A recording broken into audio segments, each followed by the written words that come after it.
Now, here's the thing.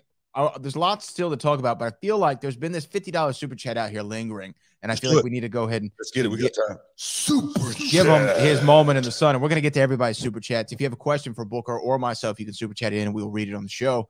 Richard Jr. says, Booker T, there's a lot of questions here.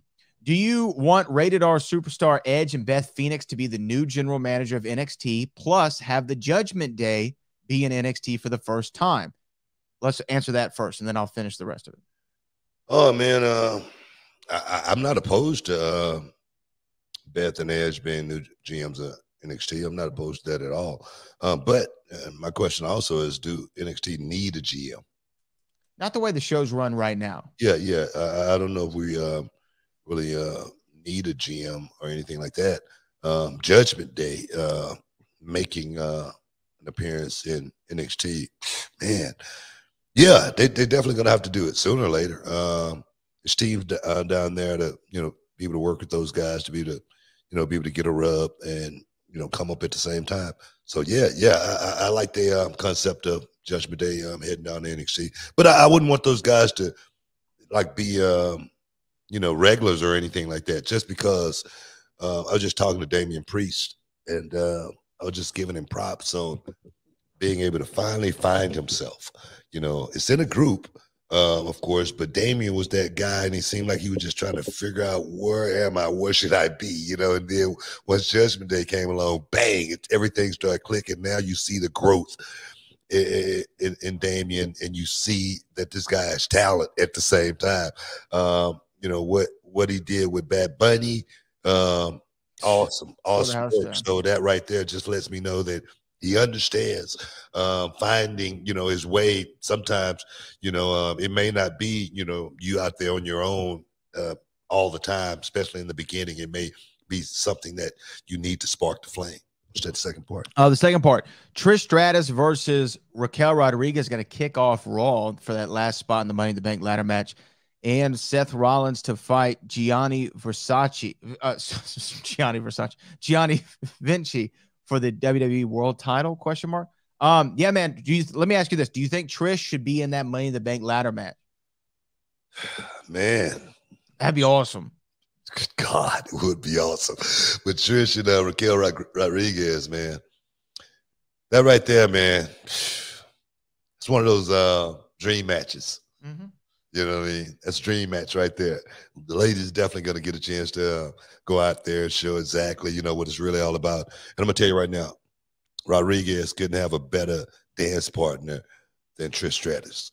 Even still at this state of the game, she's still damn good inside that square circle. Vinci, Rollins, there again, that's a young kid who's got an upside. He's got a lot of talent coming from UK, and now being here, he's going to need somebody to actually put him on the map and let people see how good he really is, and no better person to do it with than that man, Seth Rollins. So, hey, man, I like both of those concepts, but stick around. You're in the Hall of Fame. We'll be back in a minute. There's going to be a lot coming out of Monday Night Raw in the last segment. We were talking about Trish Stratus and Raquel Rodriguez. Potentially, Trish could be in the Money in the Bank ladder match. By the way, if anybody didn't pay attention to Trish's Instagram on Father's Day, God bless America and Canada for that matter. But I wanted to ask you about something that happened. You following her anyway on Instagram? I mean, what do you mean? Why am I following Trish Stratus? It just popped up on you. You check this out or what? You just are you actively? Let me check Trish Stratus. No. Come up in the news feed today. You don't follow Trish Stratus? I follow nobody, man. No, when stuff pop up on my phone, it's like, Wyndham Clark wins the US Open. That's what pops up. Well, you know what? Ever since you got that app, off my phone, that you got on my phone, nothing pops up. How about that?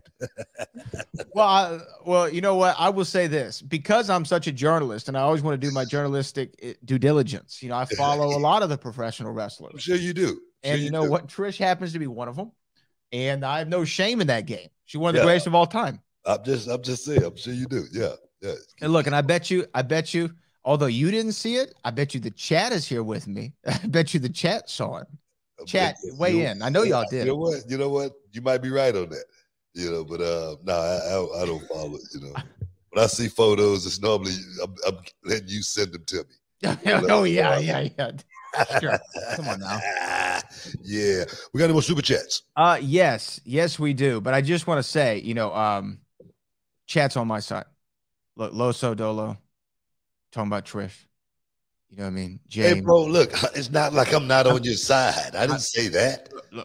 Look, man. I mean, Owen says she was looking like an extra hottie biscotti. Look, man. Double cup. Look, these guys. Respectfully. These guys are young. They wake up in the morning, you know, testosterone blowing all over the place. I know. You don't mess with my little privates, man. They need to look at the site.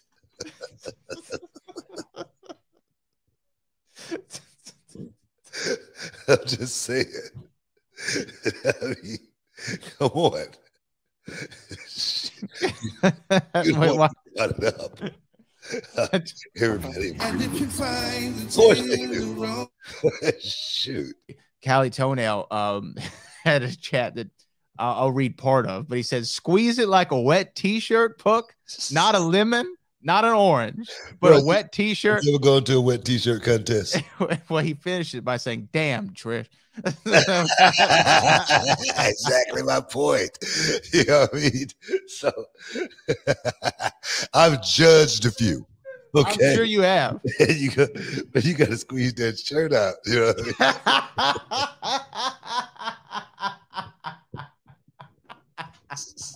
How does one judge a wet T-shirt contest?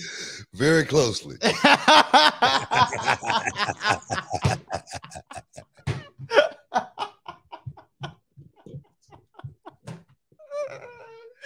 Oh man, we gotta take a break. We need to go to break now. Stick around, you know. Before we get in trouble. We'll be back in a minute.